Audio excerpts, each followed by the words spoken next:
It seems that every year that I have a game that comes out that becomes kind of an addiction for me, and it usually is always these giant open world exploration type games that I go full in on. I just get really sucked into the world, and I just kind of obsess about the game. Not really obsessed, but I want to constantly play it, and last year I had it, and it's actually kind of funny. Last year I had it with Breath of the Wild. I replayed Breath of the Wild, and I went all in on it again. It happened the year before when Breath of the Wild first came out. I got really obsessed with it. But 10 years ago, or not exactly 10 years ago, but almost 10 years ago, there was another game that had come out that gave me the same feeling. That game was Fallout New Vegas, and it will forever be one of my favorite games that I've ever played. I just loved the storytelling.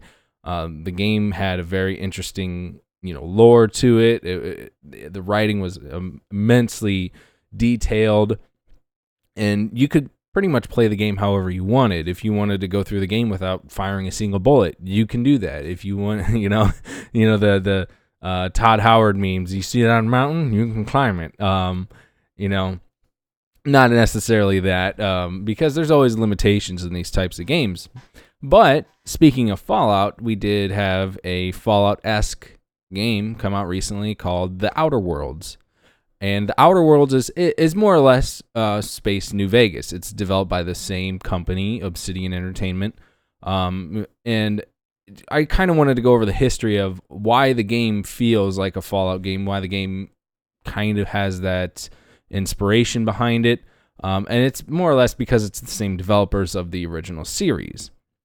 And we'll go over that tonight, and we'll kind of show you. We'll kind of not really. Again, I don't have a lot of visuals today because this is just a discussion, and I want to talk to you about how really the developers and the intent of the game makes a huge difference in terms of the way the game progresses and how a franchise can more or less be butchered by another company. So tonight we're going to be talking about that, and again, we'll go over it. I'll give you my general thoughts on Outer Worlds, and we'll discuss some other things as well. So that's going to be happening tonight on the show. And again, everybody, this is just another Neckbeards podcast. Oops.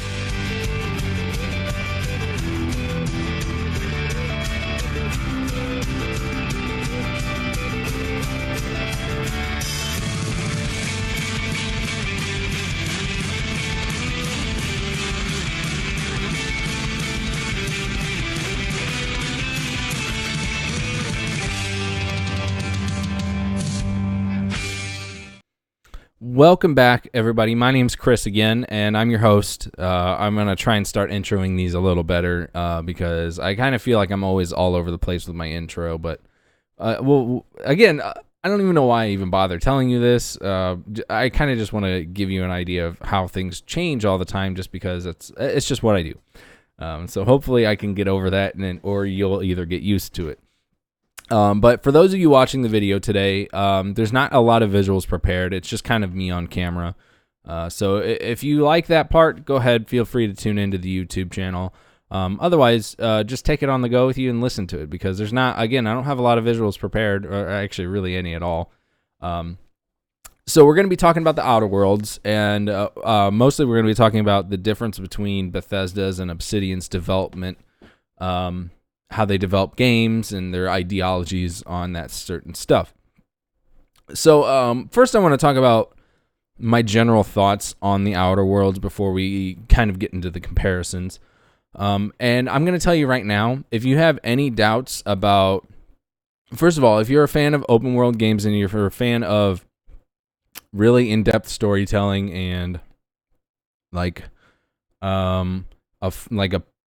it's not really a post-apocalyptic world. It's just kind of like a explorative, like space adventure type game. If any of that sounds appealing to you, I would highly recommend the game. It's an amazing game. I've had an insane amount of fun with it, and you can get it for $1 right now. So there's really no reason for you to get it because The game's available. One of the unique things about it, one of the cool things about it is it's on Xbox's Game Pass. And for those of you that don't know what the Xbox Game Pass is, it's basically a monthly fee that you pay. And it's not even that much. It's like $15 a month. And for people that buy new games every month, I can see why this is something that would appeal to them. So you pay per month for the game, but it's basically you download the game that you want to play, and then it's almost like a kind of like a, what is that service? It's not Netflix. It's like a Netflix type service, but where they mail you a game. GameFly, that's it. It's kind of like GameFly, which is kind of like that mail-in service where you get a rental. It's like you pay monthly for it, but you can kind of swap games whatever you want. Game Pass is more of the same way, but it's a digital version of it. And I know Xbox is kind of promoting it right now, and you can join it for $1. So you can get, and Outer Worlds is one of those games that you can get right now. I mean, there's a limited library that they allow you to do on, but the Outer Worlds is one of those games that you can get on that library right now. So you can get the game for $1. Normally a $60 game. And if you're somebody like me that likes to support the studios, that like a studio that you're really passionate about, I would obviously advise you to just go ahead and purchase the game fully. But if you're somebody on a budget like me as well, you can get the game for $1, and I guarantee you, by the time the month's over, you'll get all you need out of that game. Because there's been some people that say that the game isn't as long as some of the other games out there in terms of an open world, but that's obviously it's always when you're just rushing the main quest. The game's never going to go that fast anyway. So there's obviously like there's obviously things people do that can kind of cause that when they try to go through a game as fast as possible. However, one of the things about the game that I really love is the storytelling, and it really has like a really deep lore. I mean, not a deep lore, but it has a deep writing for the story. There's some information you can find about the world and some of the background of it. But it's not, some of the stuff, I haven't beaten the game yet. I have no idea even how far I am in the game, to be honest. But I've put a lot of hours into it now. I've put probably close to 20 hours into the game. So I kind of feel like I have a full idea of it, can kind of give my opinion on it. But the storytelling is really good. I mean, I can't phrase enough how much your choices and how many dialogue options you get. And it has, if you played Fallout New Vegas, I really can't make this comparison enough, because it's the best and easiest comparison you can make to it. If you played Fallout New Vegas and you liked Fallout New Vegas in any way, you're gonna love this game, because it's just New Vegas, but with a lot more, like it's space New Vegas. It has an entirely different world to it. It has a lot better combat mechanics to it because it's not bogged down by Fallout 3's combat. You can specialize your character in certain ways, but the reality is the best spec you can do for the game, from what I've seen, is dialogue, because there's so much dialogue in the game, and you can get away with anything if you can just talk your way out of the game. It's pretty cool. The only thing that you can't talk to, obviously, is like the animals and stuff. I think some of the marauders you can't, like, will try to attack you anyway. But there's ways around all that stuff anyway. But I would really recommend, if you liked that type of game, or if you loved the entirety of that as well, it's something you should really think about trying or picking up, because it's good. It's so good. I can't stress it enough how interesting all the characters are written. You can go through all these different dialogue paths, and you might end up with a result that you don't like. The world's kind of built around these like corporations that have landed in this galaxy that kind of spread out and established their own like kind of like clans, where they have like this overall corporate. It has this overall corporate feel to it for all the places. So there's people that are unhappy with it because they don't like how slow the corporate helps them out, or all these other issues that they seem to have. But there's a lot to the game. And I don't know why, it's fun. It's so fun to like go through all of that, to read all of it. help people out, or you can not help people out. And this is, it's, I mean, you have all these different weapons that you can use. There's a large variety of it. There's just so much to the game that I love it. I can't get enough of it right now. And this is what inspired me to do this episode, because I love the game so much. I want to bring more awareness about it. And I kind of wanted to, and again, I can't just come up on the mic and do a show about, buy the game. Especially for $1 right now. Like it's a good, it's something people should try. And I think a lot of people that enjoy like at least open world games, if you like something like that, you'll get some enjoyment out of it. As far as it being an open world game, there are some issues I do have with it, because the maps, so it's not located. So I'm going to kind of spoil this a little bit. It's not something that's really a spoiler. You figure it out right away. But the map is kind of small right away when you start playing the game. It doesn't seem like a very large map for it being an open world game. However, it is a pretty decently sized map for the first area. Well, you actually end up getting to go from planet to planet. There's multiple planets that you get to travel to, and they each have their own map on that section, but there's also certain sections that have their own map, kind of like a smaller section of that place you're going to. So instead of like saying you're exploring, like to bring the comparison to Fallout New Vegas, say in New Vegas you have this square, right? You have basically a square of area that you get to travel. And in that square, it's basically surrounded by mountains that you can't cross. Outer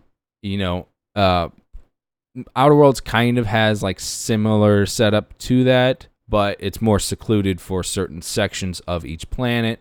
And in those sections, you can go to different places, find new quests, or explore abandoned buildings, or find buildings that have been taken over by marauders and stuff like that.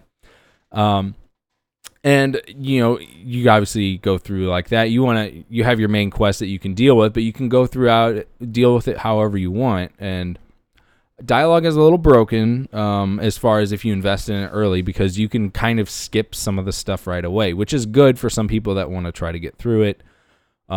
Obsidian always kind of does that with their games. They kind of heavily emphasize dialogue options for people, because they want people to invest in that. They want people to kind of get the story of it, because honestly, the dialogue is about 50% of this game. Like the dialogue options, all the ways the quests can go, and you can kind of build your own path through them like that.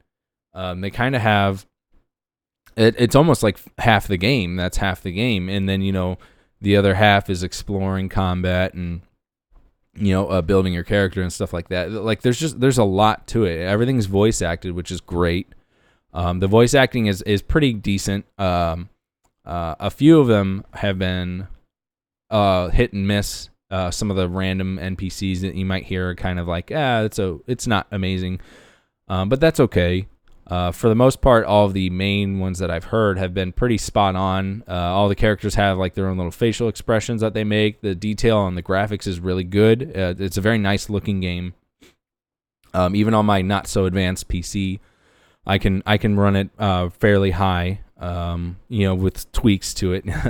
So it's not perfect, but I don't expect it to be. My computer isn't really top of the line. It's about mid grade, I would say. It's better than my PS4, I think.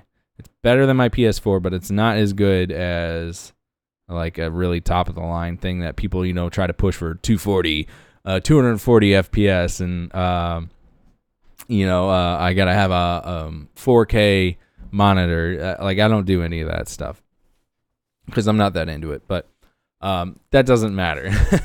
That doesn't matter anyway. So I'm kind of gonna I'm not here to really brag about the game and tell you to go out and buy it and that be the whole show. So I've already given my opinion on it. I really think you should try it and give it out, but let's go ahead and take a look at the company behind the game, which is Obsidian Entertainment.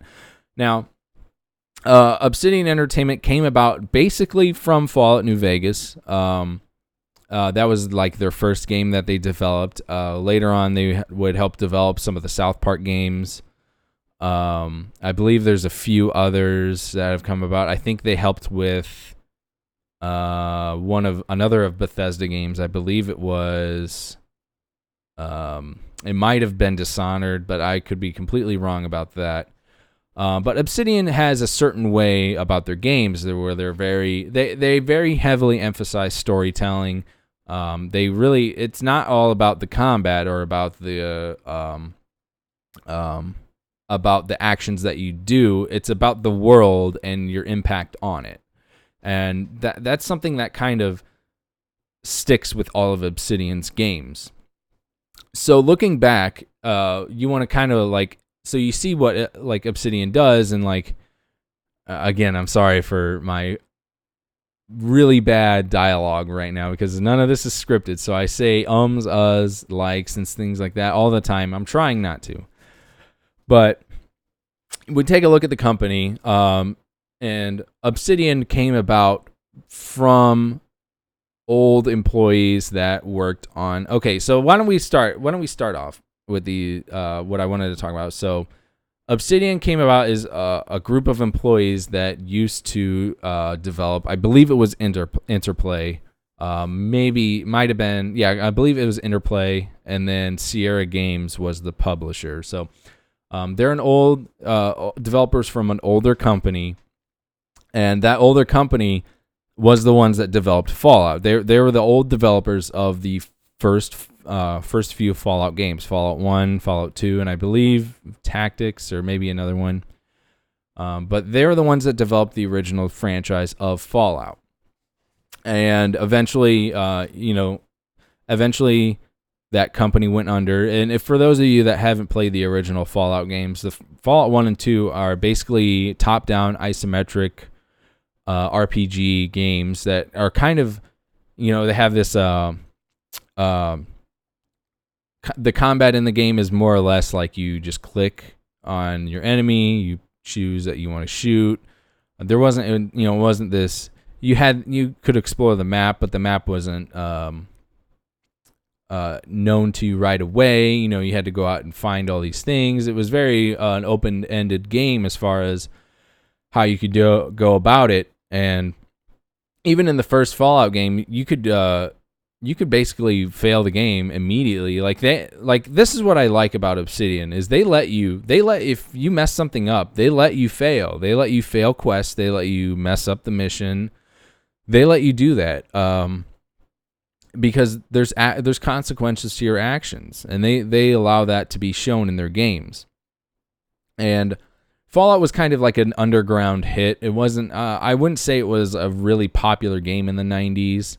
Not a lot of. Again, I was still growing up at that time, so I didn't see games like that. But I couldn't ever find anything about really anybody really loving the game as far as like message boards or anything like that.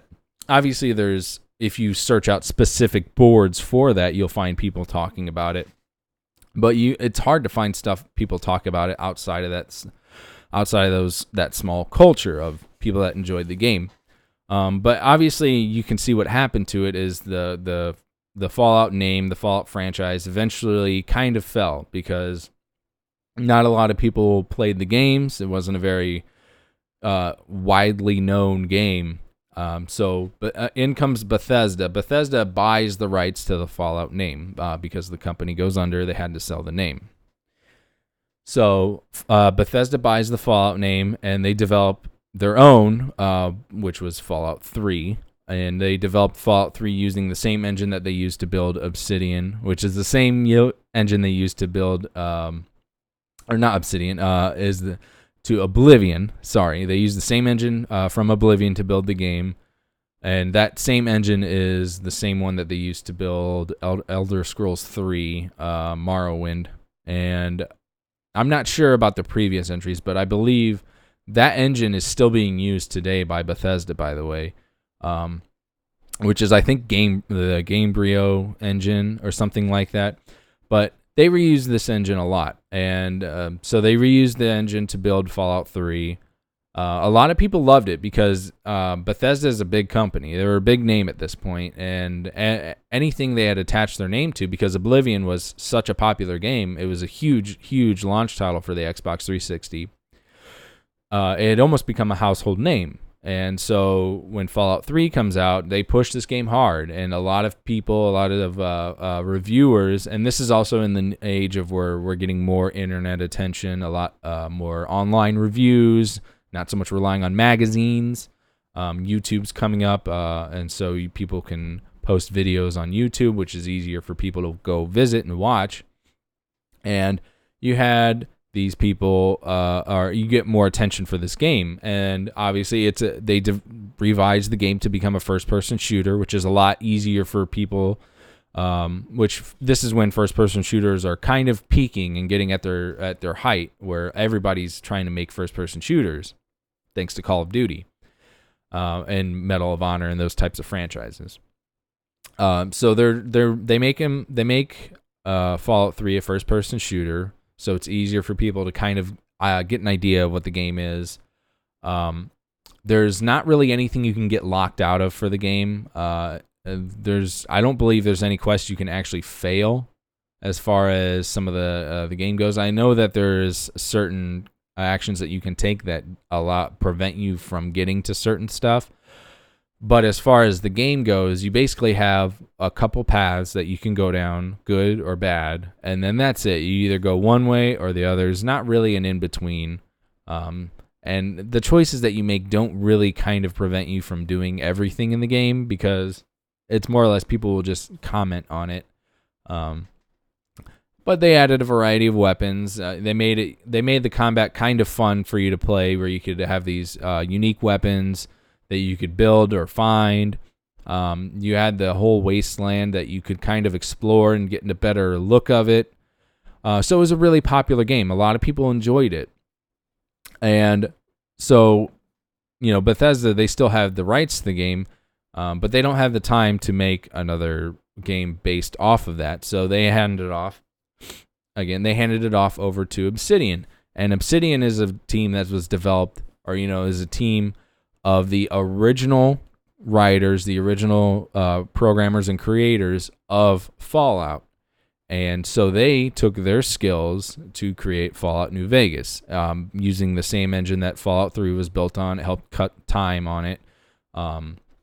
They developed, a bunch of new weapons, recycled in some old ones because it's easier that way. They added some new combat mechanics with iron sights, and they added some new abilities for you to unlock for perks.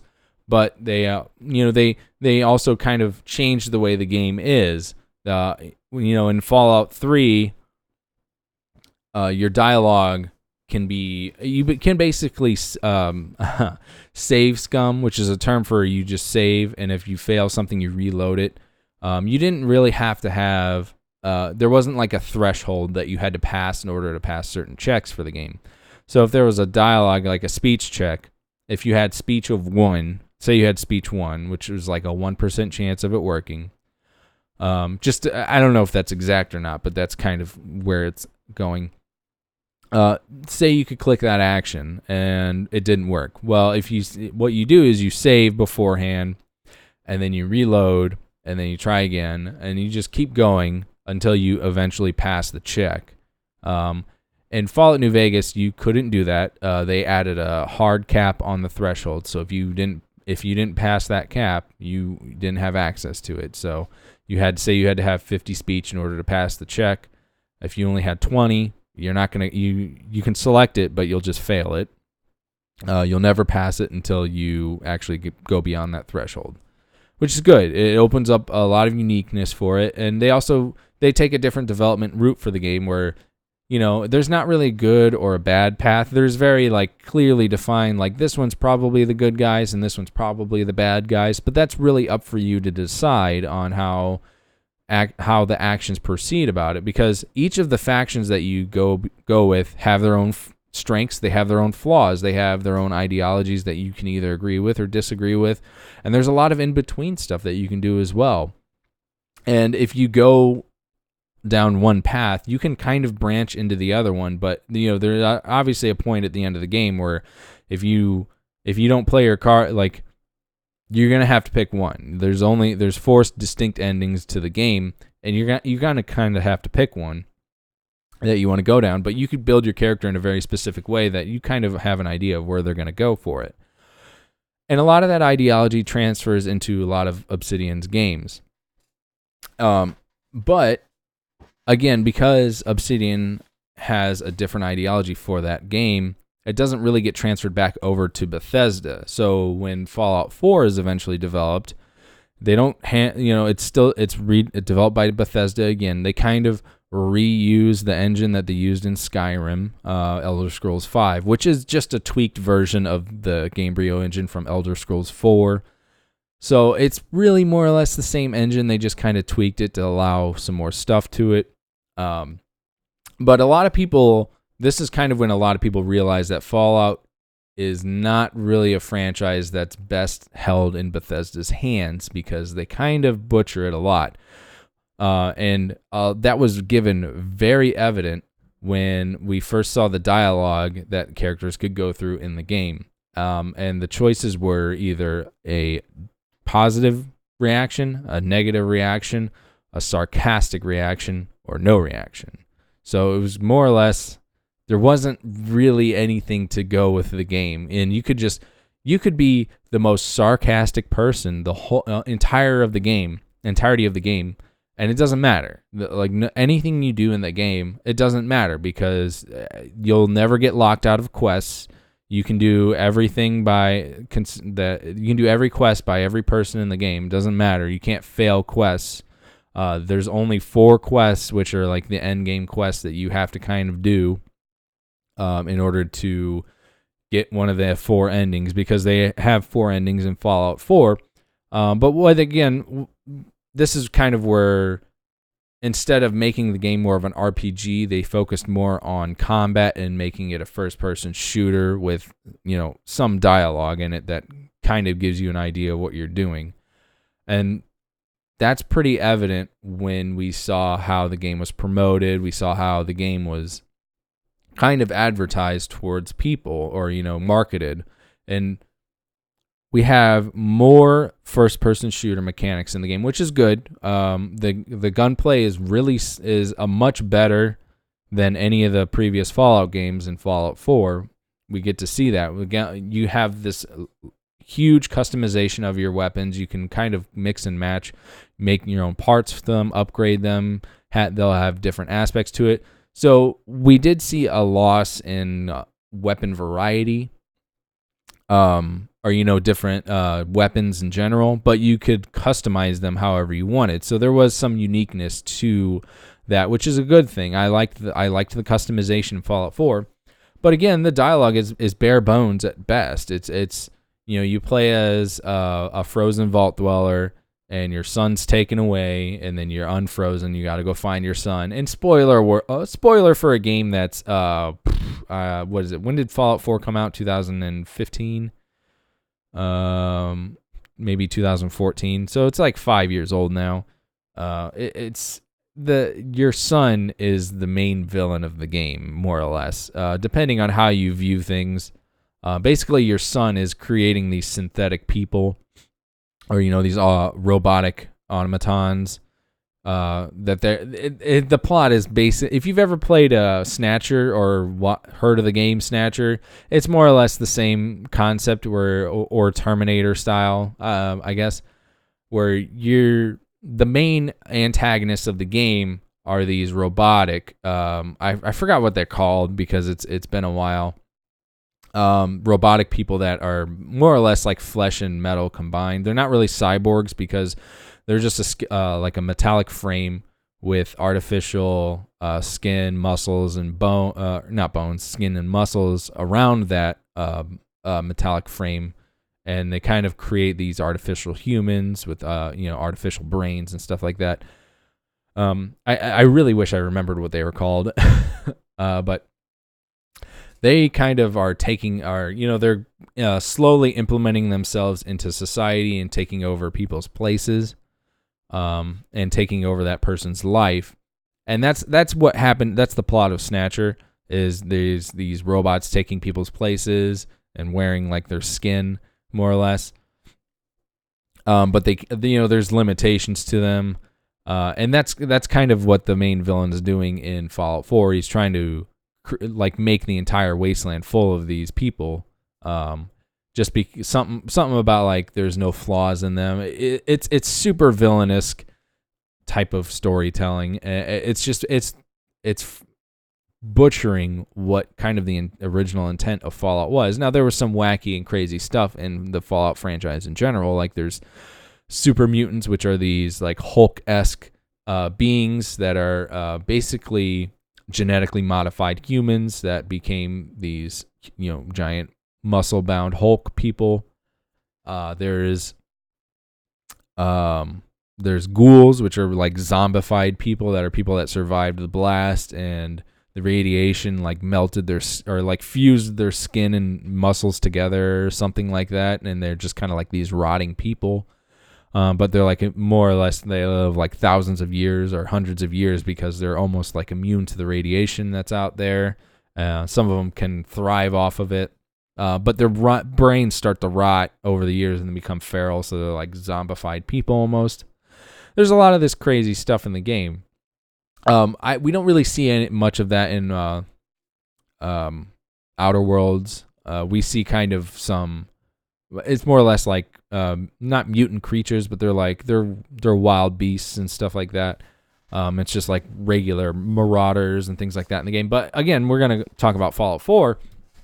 So a lot of people didn't like the way the franchise was going from Fallout 4. I was one of those people because the first one I played was New Vegas. I loved the dialogue options. I loved all of the how in-depth all the quests were, all the different paths you could go about it. If you wanted to be sneaky about it on some of them, you could. There's multiple accounts of people. In fact, one of the big things that you want, if you want to get a difference on the quest ideologies or development ideologies between Obsidian and Bethesda as far as how a Fallout game goes, there's a very in-depth video. In fact, I'm going to try to look up the name of that video while we're talking really quick. There's a very in-depth video on YouTube that goes basically how many branching paths there are in this in this one quest that there are in New Vegas. And let's see. Branching paths, New Vegas, White Glove quest. Let's see. Where could I find? It's called Beyond the Beef, but I can't find the video right now. It was I don't think it was even that popular. Let's see. Maybe if I just type in Beyond the Beef, I can find it. Here it is. It's called Anatomy of a Side Quest Beyond the Beef, Game Maker's Toolkit. And it's an in-depth video on how many... In fact, I'll even bring it over here for you guys to see really quick. And I'll probably get striked for that. I haven't seen many strikes lately, so I think they're kind of giving up on... Yeah, here we go. Yeah, it's a very in-depth video. I actually did. This is it, though. It's called Anatomy of a Side Quest Beyond the Beef, Game Maker's Toolkit by the channel of the same name, Game Maker's Toolkit. I highly encourage anyone to really check it out. It's 3 years old, and it still only has 600,000 views, which is a good amount. But for something that I thought would have been really something that I thought would have really kicked off, it doesn't seem to have as many views as I anticipated. But that's still a lot. That's 600,000 is a lot. I really encourage anybody to really check that video out. It's a very good video, and I cannot emphasize enough how it really shows how in-depth Obsidian goes with their quests and allows people to go about it. It really shows how poor Bethesda allows their stuff to, where it's very cut and dry. Here you go here, here, and here, and then you're done with the quest. So check that video out.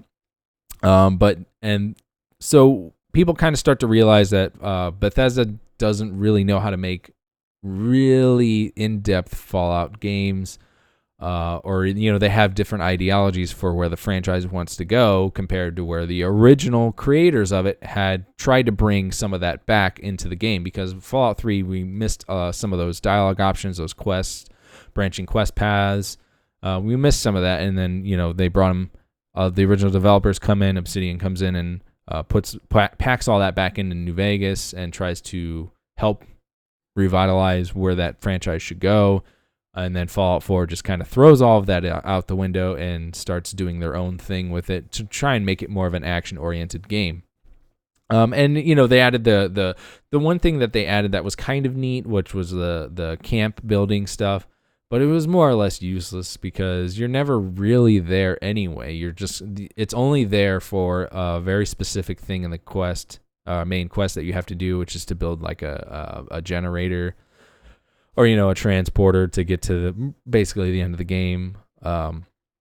It's not the most amazing thing out there. There's some cool things that I've seen people do with it, but it's not anything really to sneeze, or it's not really anything that's so incredible that it's worth the game. But some people do like that stuff, and I can see why.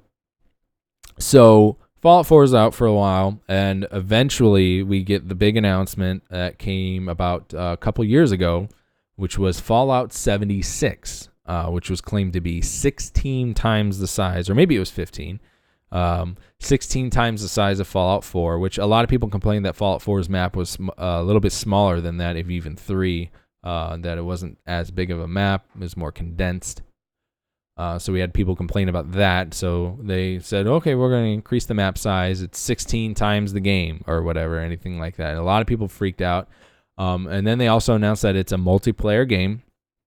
It's a multiplayer game that can still be played as a single player game. And a lot of people like that because a lot of people play Fallout as a single player experience. But the ability to play with friends sounds like it's fun. But we ended up with the disaster that is Fallout 76. And I don't need to be the one to repeat this. There's thousands of people complaining all the time on how bad Fallout 76 was, how it's just a garbage bag of a video game. And it's scraping the bottom of the barrel of a franchise, throwing it together and seeing what you get, because it's just a poor execution of a game, and just a game in general. It's full of glitches. There's a lot of game breaking stuff in the game. A lot of people complained about how broken the map itself is. You can clip through the map very easily in this game, much like you could in Fallout 4. There's certain parts of the game that just outright didn't work. The building in the game, because you could create your own camps with it, which works for like the camp building aspect works for Fallout 76. It's more or less an MMO styled game, but it's not. There's not much to the maps, because the idea of the game is you're one of the first people out in this area of the vaults. So. But there's no NPCs out in the world. It's all combat enemies. All the quests are taken by basically videotapes. You pick up a videotape and you play it and you get a new quest. So there's not it's not an interactive game for a single player. It's built like an MMO, and I can see why they did that, because they're trying to make it a multiplayer game where you could create your own factions in the game and more or less go against people. But a lot of people didn't like it. A lot of people hated the game. It got berated by critics and reviewers constantly. Even people to this day still rip on the game. And speaking of Fallout 76, I can bring this up since I'm talking about it. They announced their own pay per instead of a monthly payment. So a lot of MMOs have subscription fees that you pay per month on them, and that's fine. I can understand. Like, I used to pay for World of Warcraft. I'll never pay for that game again.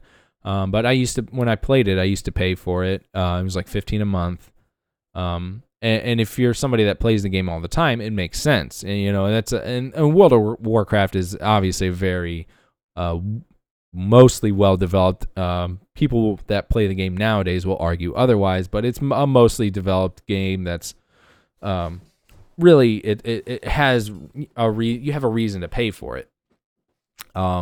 But nowadays, a lot of people try to go free to play to get more people and get their player base up higher. And Fallout 76 already kind of had like a more or less a established player base, and this isn't going to help them at all. So what they announced is Fallout First, which is a not monthly, a yearly subscription fee. So it's a one-time fee per year, I believe. And I don't even really want to look it up because I don't even think a lot of the information's really posted on their website right now as far as the game, other than some of the things, the benefits of it. Because I tried looking it up earlier, and first things first, the actual website, somebody took the domain Fallout First and it made a parody website for it because they were this is how much people don't like Fallout 76. Is some guy took the time to steal a domain name, and create his own parody website of Fallout First, saying just how bad the game was, berating it and kind of insulting it. It was very tongue-in-cheek. It's really funny.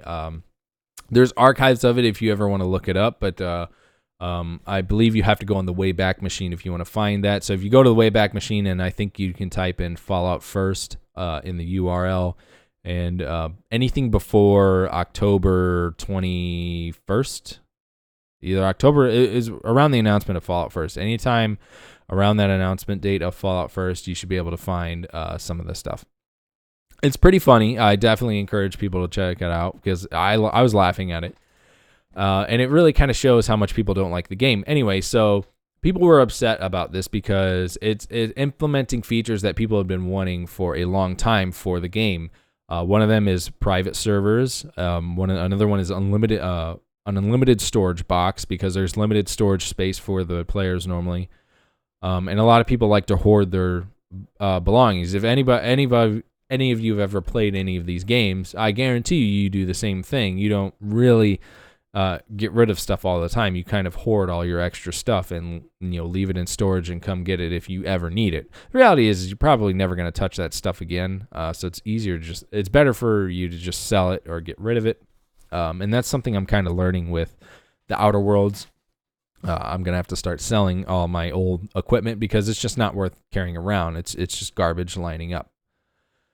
So we get to that, and so a lot of the players, you also get, I think you also get like a specific, like a special armor, and some special emotes and stuff that you get in the game. But a lot of people wanted that stuff normally in the game, especially the private server stuff, because it's hard to get connected with their friends already. And if you have a private server, you can kind of control things a lot easier, rather than just random people popping in, trying to destroy your stuff, and then you're kind of out of it. But it's $100. It's $100 a year, so you're paying $100 a year for really something that people have already been wanting in the game, and this is where you kind of end up with like a class. This is like almost like a class warfare for the game. So Fallout First players or Fallout 76 players have been reporting that Fallout First subscribers Fallout First subscribers are being bullied by non-subscribers of Fallout First because they have all that extra stuff, or they're kind of more or less protesting against the game, which is kind of funny because it's like, if you didn't like Fallout 76, why are you playing it? The reality is if you didn't like the game, this is what's funny, is you can go to any of the internet boards and it's just full of people just hating on the game and just saying how bad it is. And there's obviously fans of the game out there still, and those are the ones that are going to subscribe to stuff like this that they want. But they more or less are being bullied. Fallout First subscribers are reporting that they're being bullied by non-subscribers of Fallout First. And, whether that's harassing them with the in-game voice chat or trying to lock them, or, try to what I kind of describe it as T-posing in front of them so that they can't move, which I think is funny. They T-pose in front of doors so they can't go through. But it shows how differing we all have views on this type of stuff. People were already saying that this, yearly subscription service shouldn't exist anyway.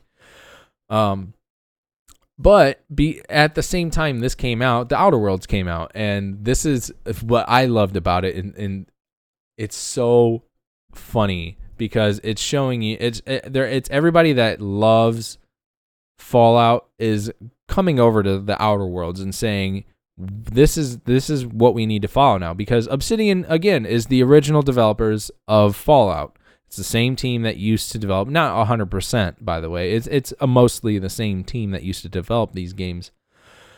And people are saying, look, just go play Outer Worlds. Don't even bother with Bethesda's versions of Fallout.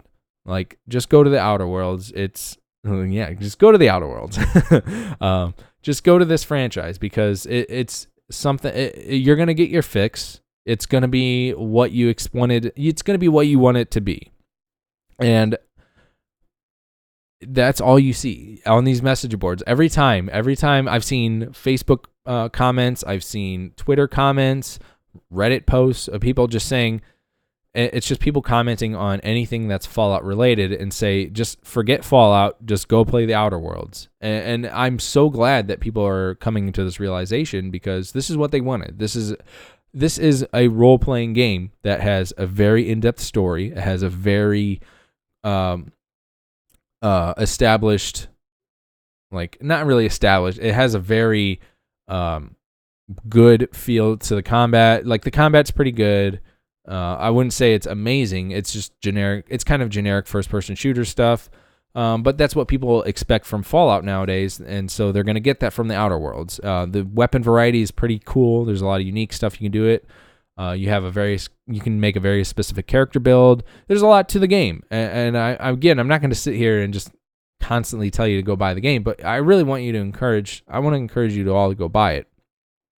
Because what you're getting from the Outer Worlds, rather than even what the Bethesda is still pushing, which is Fallout First or Fallout 76, really, because 76 doesn't have a story. It has quests that you can do. The end game is a repetition of the normal game, and that's not what you're gonna like. It just feeds into itself like an MMO, and even with the last one, Fallout 4, the dialogue was not there. It was you could be sarcastic throughout the whole game, and it doesn't matter. You could say yes or no. It doesn't matter. You can eventually come back and say yes, because Bethesda doesn't like to lock you out of quests. They don't like to restrict players from doing stuff. But Obsidian, they'll say, well, you messed up. You made a mistake. You can't go there anymore. So you made this faction hate you. They're not going to want you around. And that's what a lot of people are starting to realize now. And I'm glad. I'm glad because a lot of people have said for years that Fallout New Vegas is what you're going to get for a modern Fallout game. And even with 3, there was people that said fans of the original franchise don't like 3. They don't like 3 because it's a butchering of the franchise. For the most part, they don't like the game. I have seen people say that they still enjoy 3 and New Vegas, but I see more people saying that they enjoy New Vegas more than 3. But even still, what's funny is just recently I saw a Twitter post that was celebrating the 11-year anniversary of Fallout 3. And one of the immediately, if you read the comments, it's so funny because there's people that are like, oh yeah, I loved Fallout 3. And then there's a lot of people that are like, yeah, I remember Fallout 3. This is kind of like the fall of the franchise. Go play Outer Worlds. Everybody's just saying, go play Outer Worlds. Just forget Fallout. It's awesome. I love that people are coming wise to this because I've been saying that for years, that Fallout New Vegas is way better than 3. And I've even tried to go back and play 3, and I just can't because it's just, there's not really much to the game compared to New Vegas. New Vegas has so much going on with it. It's so fun to play. And I'm getting that again with the Outer Worlds, which is why I'm so in on the game. It's why I love it so much right now. That's I'm sorry. The response that people give on encouraging this game, I love it. I love that people are encouraging this game and trying to help boost it. And Xbox themselves are promoting the crap out of this game because you can get it for $1 on their Game Pass. They want you to play this game, and I want people to play it. So it's $1. If you don't have $1, what's wrong with you? You have $1. You can find $1 in your couch right now. I guarantee it. So that's going to kind of be it. I don't really have much else I want to say as far as the comparison between the two companies. There's a lot more people flocking towards Obsidian now, which I'm so glad for, because I want to see Obsidian develop more RPGs. I want to see more of these. I want to see, like, I don't want more Outer Worlds. I'm glad the Outer Worlds exists. I don't want another Outer Worlds. Like, I don't want Outer Worlds 2. I want them to take this ideology and apply it to different types of, like, scenarios, different types of games. Like, I would love to see a medieval type game dealt like this. I would love to see we already have a Fallout, which is like Fallout New Vegas is more like a Western type game. Outer Worlds is like a space type game. I'd love to see it in like this done in more like a city type game as well, kind of like a modern cityscaped world. That'd be kind of neat. But again, that's all wishful thinking. It's not anything that needs to really come happen. That's just wishful thinking. Outer Worlds is a great game. Really go check it out. It's pretty good. If you want to check out some gameplay of it, you guys can always check me. If you go, I actually have a Mixer page that I've been kind of streaming on, more or less, sometimes, not always. And that's at mixer.com/theprodigy, which is the same name as my old YouTube channel. So if you ever checked out that old YouTube channel, just type that in on Mixer. You'll find the same page. Or you can obviously just go check out anybody else. There's plenty of people streaming the game right now. I would highly advise against just picking a random spot for the game, because there's going to be spoilers for the game. So really you want to pick it up right from the beginning, just so you're not really throwing yourself right at the end of the game and ruining a lot of the integrity of it, or just ruining what happens to the game. So don't do that. But that's going to be it for today. I hope you guys enjoyed this one. I know it was kind of a explanation type one, but this is kind of what I wanted to do for this one. Just more or less it's not even a back and forth. It's just kind of a opinion on how I have for the franchise, and how I have my opinions on these two differing companies and their different values on game development, and how really you can see a franchise come back from the you can kind of see a franchise get re-grabbed by that same audience from somebody else.